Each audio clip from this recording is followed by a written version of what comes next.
दुनिया के 7 सबसे अजीब इत्तेफाक जो आपको भी हैरानी में डाल देंगे। नंबर 1, ये हैं जापान के कुछ प्राचीन मकबरे जिन्हें कोफुन एरा टॉम्ब कहा जाता है। ऐसे मकबरे जापान में 3वीं से 7वीं शताब्दी के बीच बनाए जाते थे, जिन्हें जापान के महान शासकों के कब्र के रूप में इस्तेमाल किया जाता था। जापान में लगभग लाखों ऐसे मकबरे बनाए गए हैं, लेकिन इनमें सबसे बड़ा मकबरा डाइसन कोफुन है, जो कि 486 मीटर लंबा है। आसमान से देखने पर यह मकबरा किसी की होल के जैसे दिखाई पड़ता है। अब आते हैं इस इमेज पर।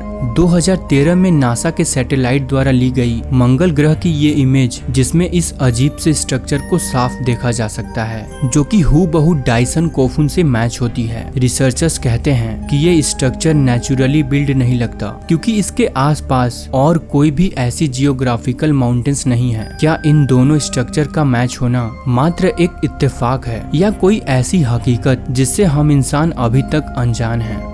नंबर 2, 1 मार्च साल 1950 को यूएस के एक छोटे से शहर बेटिस के चर्च में रोज के तरह ही सिंगिंग रिहर्सल रखी गई थी। ये रिहर्सल शाम 7:30 बजे होती थी, लेकिन 1 मार्च को शाम 7:35 पर उस चर्च में एक बहुत बड़ा गैस एक्सप्लोजन होता है, जिससे वो चर्च पूरी तरह से नष्ट हो जाता है। इसमें इत्तेफाक की बात ये होती है कि उस दिन वो 15 लोग जो रोज रिहर्सल के लिए शाम 7:30 बजे आते थे, वो सभी अपनी अपनी कारणों की वजह से लेट हो जाते हैं। किसी की गाड़ी पंचर हो जाती है तो कोई सो जाता है, यहाँ तक कि उस चर्च के पादरी भी उस दिन लेट हो जाते हैं, जिससे एक्सप्लोजन के टाइम उस चर्च में एक भी व्यक्ति मौजूद नहीं होता और इस घटना में किसी को भी चोट नहीं आती।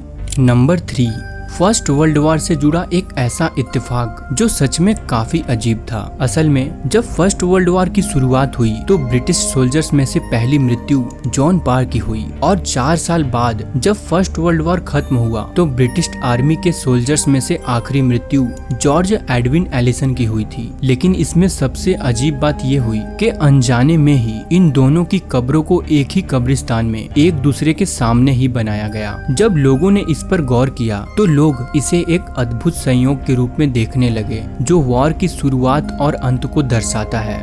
नंबर 4, कैलाश पर्वत, जो कि कई सारी मिस्ट्रीज से भरा हुआ है, जिस पर आज तक कोई नहीं चढ़ सका है। आपने भी कभी न कभी कैलाश पर्वत से जुड़ी कोई मिस्ट्री जरूर सुनी होगी। ऐसे ही कैलाश पर्वत से जुड़ा एक ऐसा इत्तेफाक है, या कहें एक ऐसी मिस्ट्री है, जो सच में काफी हैरत अंगेज है। असल में जैसा कि हम सबको पता है कि हमारे अर्थ को 2 जियोग्राफिक पोल्स में डिवाइड किया गया है, नॉर्थ पोल और साउथ पोल। और अर्थ पर जो कैलाश पर्वत की प्लेसमेंट है वो नॉर्थ पोल से 6666 किलोमीटर दूर है। वहीं साउथ पोल से कैलाश पर्वत की दूरी 6666 इंटू 2 किलोमीटर है। ये एक ऐसा कोइंसिडेंस है जो कैलाश पर्वत को और भी मिस्टीरियस बनाता है।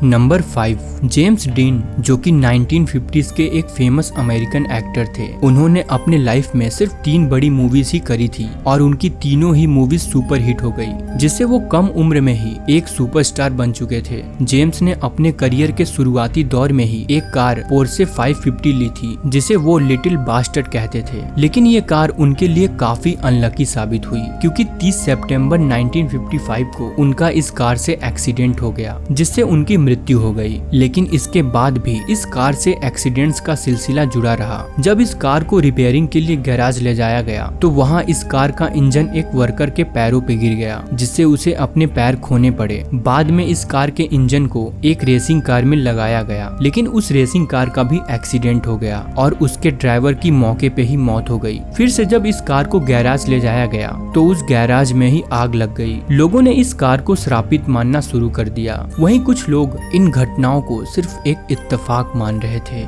नंबर 6, साल 2000 में चीन में रहने वाली जिऊ अपनी फैमिली के साथ हॉलीडे मनाने चाइना के टियागो शहर गई थी। घूमते हुए उन्होंने वहां कई सारी पिक्चर्स भी क्लिक करवाई। ये पिक्चर्स उनके लिए नॉर्मल फोटोज के जैसी ही थी, लेकिन इसके 11 साल बाद जब उनकी शादी हो गई तो जिऊ अपने हस्बैंड के साथ उन पुरानी फोटो एल्बम्स को देख रही थी। तभी उन्होंने इस फोटो को देखा और वो दोनों ही इस फोटो को देखकर हैरान हो गए, क्योंकि इस फोटो में पीछे खड़ा व्यक्ति कोई और नहीं बल्कि जिऊ के हस्बैंड ही थे, जो कि उसी दिन उसी जगह घूमने गए थे और उसी टाइम वो भी फोटो क्लिक करा रहे थे।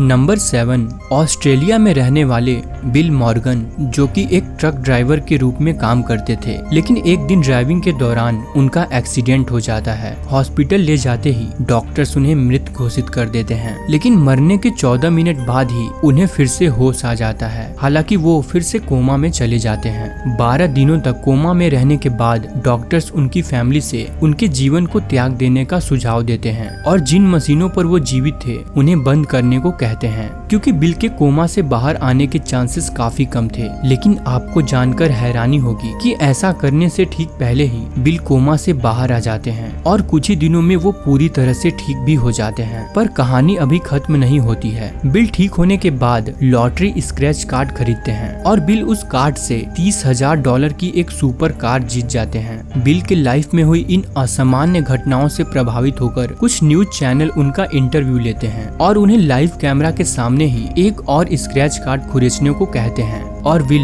लाइव कैमरा के सामने उस कार्ड को खुरेचते हुए फिर से $2.5 लाख जीत जाते हैं, जो कि सच में अविश्वसनीय था। आप भी उस फुटेज को देखिए कि बिल के एक्सप्रेशन उस टाइम कैसे थे जब बिल लाइव कैमरा के सामने $2.5 लाख जीते थे।